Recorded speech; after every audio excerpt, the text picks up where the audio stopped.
You meet your girlfriend's family for the first time. Her white suburban parents greet you with big smiles, trying hard to prove how cool and open-minded they are. They compliment your build, mention Obama like it's a magic password, and insist you're part of the family now. At first, it's just awkward, the kind of forced friendliness most Black people know all too well. But a few hours later, you're tied to a chair in their basement, while a crowd of wealthy white people quietly bids on your body like it's a prize horse. This is Jordan Peele's Get Out, a documentary on how Black bodies have always been exploited in America, disguised as a psychological thriller. Before we go into the movie's symbolism, hidden messages, and every disturbing truth it exposes, hit that like button and subscribe. If you're into deep dives on Black stories in film and TV and the real history behind the fiction, this is where you want to be. Get Out begins with a situation many people are familiar with. Chris Washington is heading to the countryside to meet the parents of his white girlfriend, Rose Armitage. On the way, they hit a deer. Chris gets out to check on the wounded animal, his eyes full of quiet pain. Turns out it wasn't a random moment. This moment mirrors the suppressed memory of his own mother dying in a hit and run, which eventually becomes his point of emotional vulnerability that gets exploited. The deer is also a symbol of how the Armitages view Black people: prey. Dean Armitage even sneers and says, "I do not like the deer. I'm sick of it. They're taking over. They're like rats. They're destroying the ecosystem." I see a dead deer on the side of the road and I think, that's a start. When Chris arrives, Dean and Missy put on a flawless performance of liberal friendliness. Dean boasts that he would have voted for Obama a third time. He peppers his speech with awkward attempts at slang and approval of Black culture, performing the role of the good white ally. Rose reassures Chris at every turn, acting as his buffer.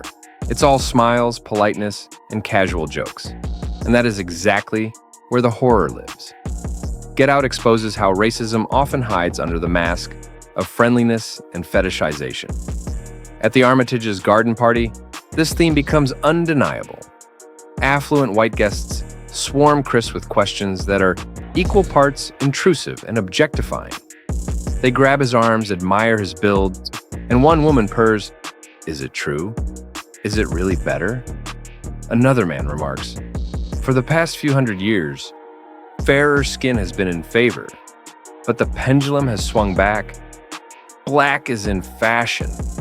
These comments might seem absurd, but any Black person can tell you they echo real-life microaggressions. Peele is holding up a mirror to everyday racial fetishes and curiosities that Black individuals endure. The only difference is here, the volume is turned up to 100, because these people aren't actually just making small talk. They're shopping. Chris doesn't know it yet, but he's on display like merchandise.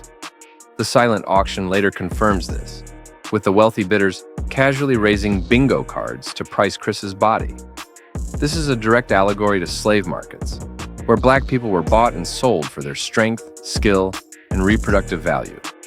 Jordan Peele didn't just write a horror movie. He filled Get Out with warnings and symbolic layers that make it feel like a documentary for those who know what to look for. The first one comes in the form of sound. The opening song, Sikiliza Kwa Wahenga, literally translates to, "Listen to your ancestors, run." This haunting tune recurs later, including during the party, as if the spirits of history are shouting for Chris to get out before it's too late. The film is alive with these cultural echoes, turning music into a voice for the Black collective memory that mainstream society tries to ignore. Even the way Rose chooses Chris as a target is a hidden message. Early in the film, Chris jokes with his friend Rod on the phone. Rod teases Rose, saying she picked the wrong guy.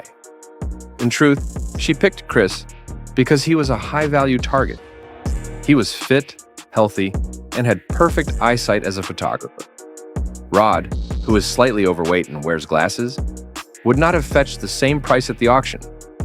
The casual joking call foreshadows the cold, calculated way the Armitages assess Black bodies as products. Color symbolism runs throughout the film as well. Rose wears blue at the start, signaling safety and loyalty, but as soon as the party begins and the auction looms, she shifts to red. marking the danger Chris is in and her transformation from loving partner to predator. At one point, Rose and Chris sit side by side in blue and red outfits that mimic the American flag, a visual representation of the country's racial divide, a symbolic unity that masks the reality of Black exploitation. Peele even uses objects to carry meaning. One of the most chilling details is Rose eating dry, colorful Fruit Loops one by one, sipping white milk separately. White and color in the same frame, but never mixing.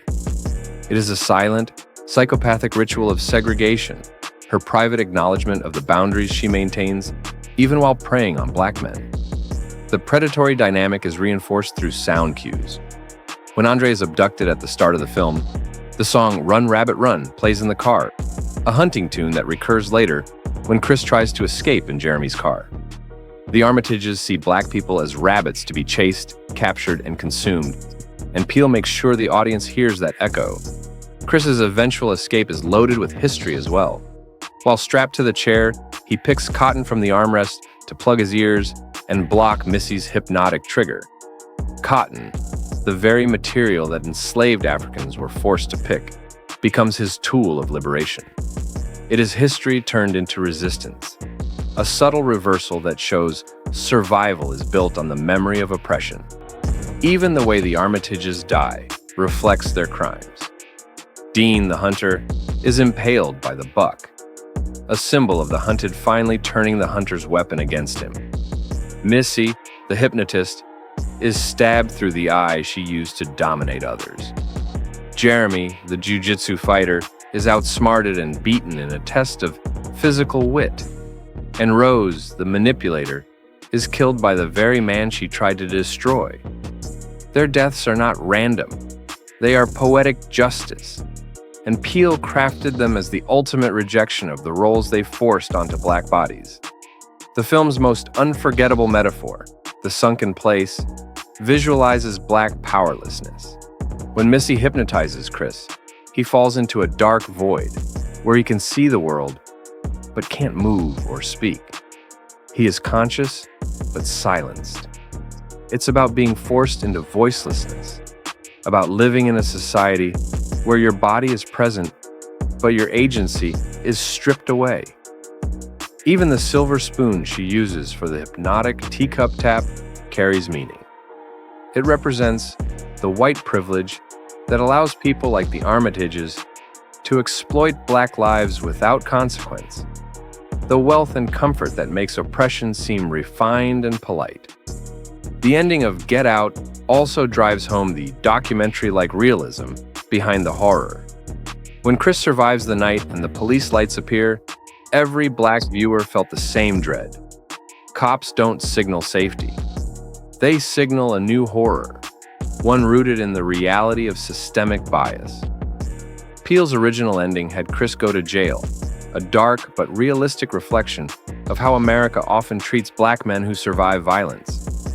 The theatrical ending with Rod's rescue gave audiences catharsis, but the shadow of that alternate ending lingers as a reminder that in real life, the system rarely lets Black survivors walk away free.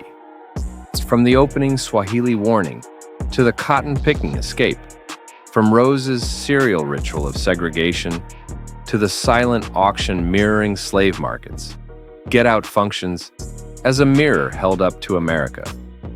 Peele disguised the truths as horror tropes, so audiences would digest them. But for Black viewers, it wasn't fiction, it was confirmation. Black bodies are still treated as commodities.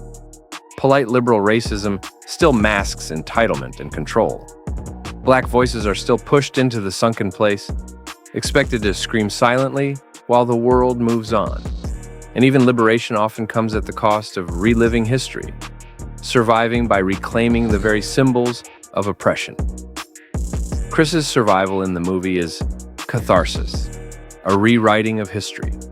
The hunted, finally escaping and turning the tools of oppression against his oppressors. Jordan Peele gave us a horror film that entertains and liberates. But most importantly, he gave us a film that documents a reality too many people pretend not to see. Get Out was a bold statement disguised as a thriller, a reminder that the real horror is the exploitation that has always been part of Black life in America. One of the most daring choices Get Out makes is choosing villains who aren't the stereotypical openly biased characters we see in other films. There are no Confederate flags or slurs or tattoos on the Armitages. Instead, we get the image of upper-middle-class, educated progressives. They name-drop Obama, they insist they love Black people, and that is precisely Peele's point. He targeted the polite racism that wears a grin. The Armitages and their friends fetishize Black people while believing they are admirers. It's the ultimate parody of so-called white allies, who secretly view Blackness as a resource they're entitled to. Peele exposed a false sense of security, the notion that smiling liberals can't be part of the problem. In Get Out, they are exactly the problem. The film basically shouts what many Black individuals have felt. Beware the white liberal who claims to be on your side, yet still thinks they own your space, your culture, or your body. Before you get out of here, don't forget to subscribe to our channel for more incisive takes on films and the culture they reflect. If this breakdown opened your eyes or gave you chills, hit that like button and share your thoughts in the comments. We've got plenty more real talk analysis and great cinema on the way. Thanks for watching, and remember, stay informed, stay safe, and stay ready to get out when you need to.